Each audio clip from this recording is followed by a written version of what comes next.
اعوذ باللہ من الشیطان الرجیم بسم اللہ الرحمن الرحیم وَلِكُلِّ أُمَّةٍ جَعَلْنَا مَنْسَكًا لِيَذْكُرُوا اسْمَ اللَّهِ عَلَى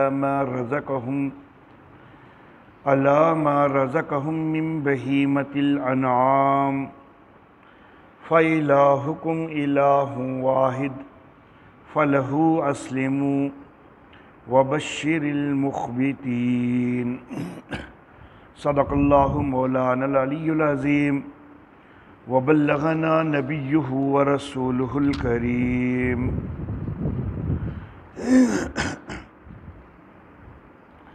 محترم احباب،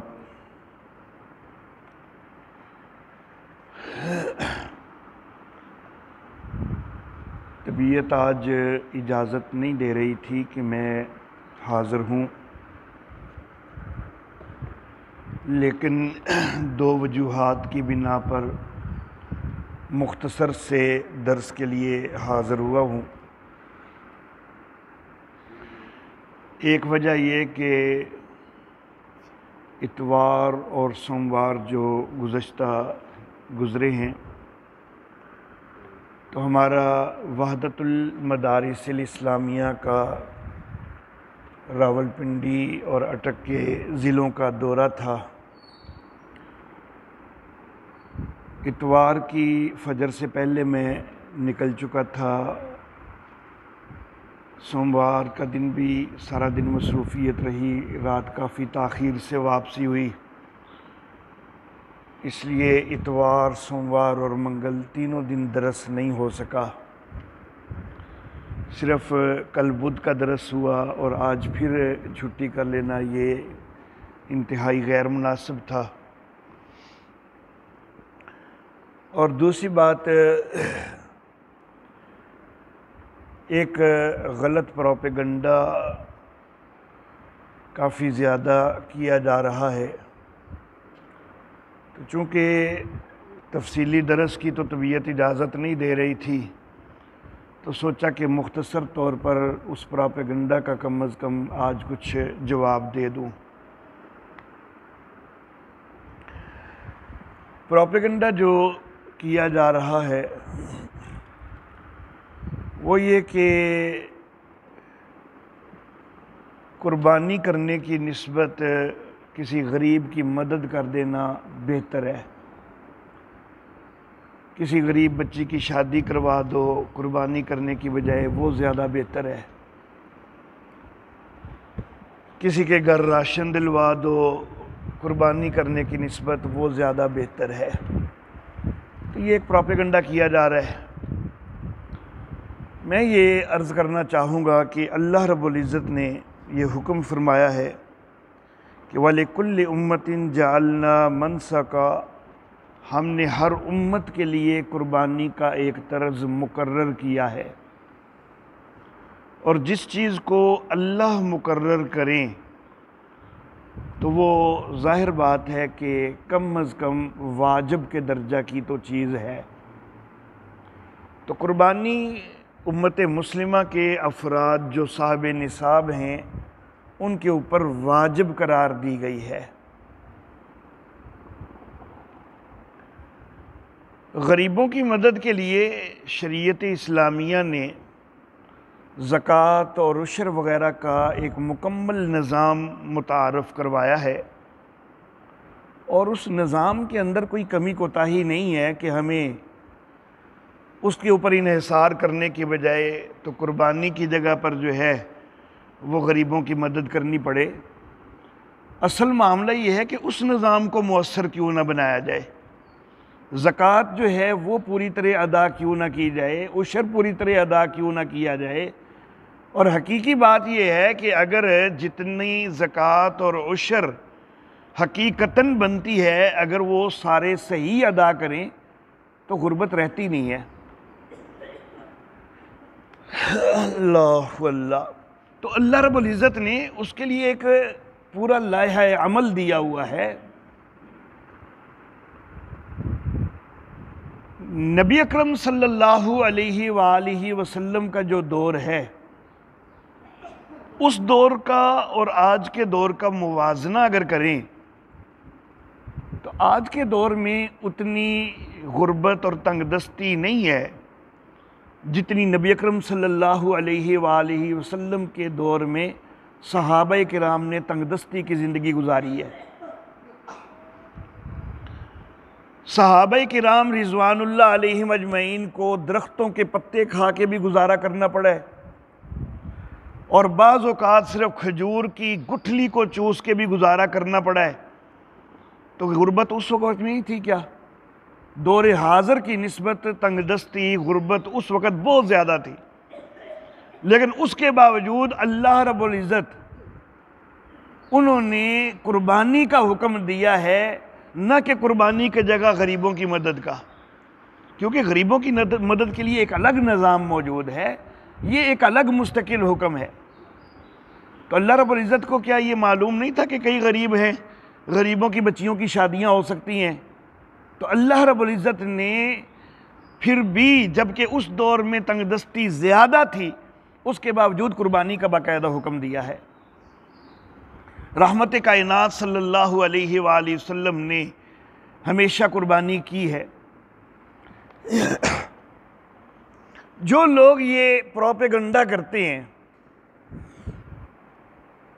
ان میں سے کوئی ایک بھی ایسا نظر نہیں آئے گا کہ جو قربانی سے تو رک گیا اس وجہ سے کہ جی غریبوں کی مدد کرنی ہے، لیکن پھر وہ غریبوں کی واقعی اتنی مدد کرے بھی۔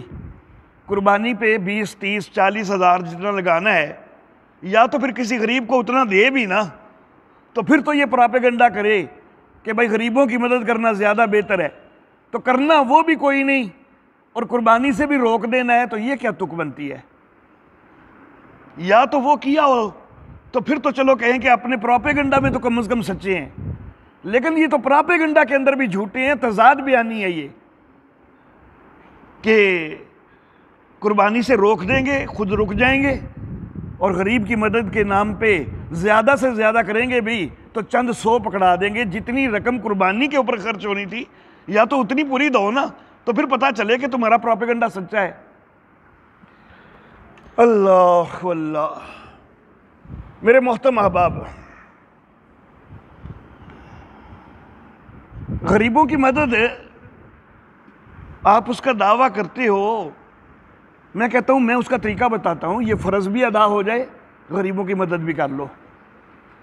اس فرض کو چھوڑ کر پھر غریبوں کی مدد کرنا وہ تو غلط ہے۔ یہ فریضہ بھی ادا کرو، ساتھ غریبوں کی مدد کرو۔ کیسے؟ قربانی کا جانور ذبح کرو اور غریبوں کو اس کا سارا گوشت دے دو، نہ کھاؤ اپنے گھر۔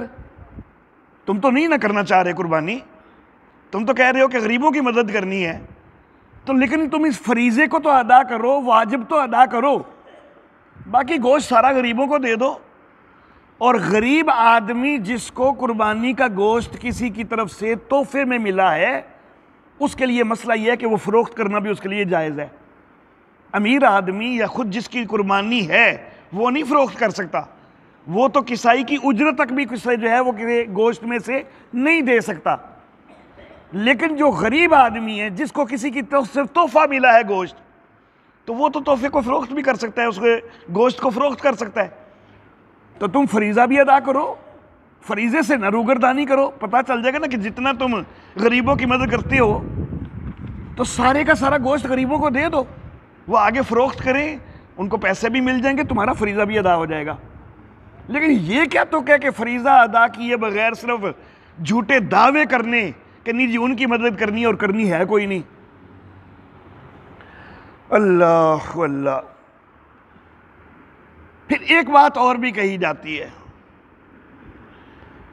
کہ جی اتنا زیادہ جو ہے وہ اسراف ہوتا ہے، معاذ اللہ فضول خرچی ہوتی ہے، یہ سارا پیسہ جمع ہوتا تو ملک ترقی کر سکتا تھا، کئی کارخانے لگ سکتے تھے۔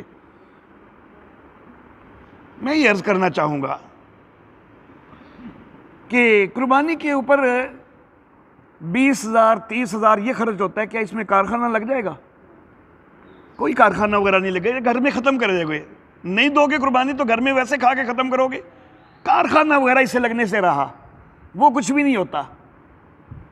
لیکن جس وقت قربانی ہوتی ہے، مویشی پالنے والوں کا کاروبار بھی چلتا ہے، مویشیوں کو ذبح کرنے والوں کا کاروبار بھی چلتا ہے، جو کاشتکاری کرنے والے مویشیوں کے لیے چارہ اگاتے ہیں ان کا کاروبار بھی چلتا ہے، جو بعد میں چمڑا حاصل ہوتا ہے اس چمڑے کے ساتھ چمڑے کے کارخانے لگنے کا انتظام بھی ہوتا ہے۔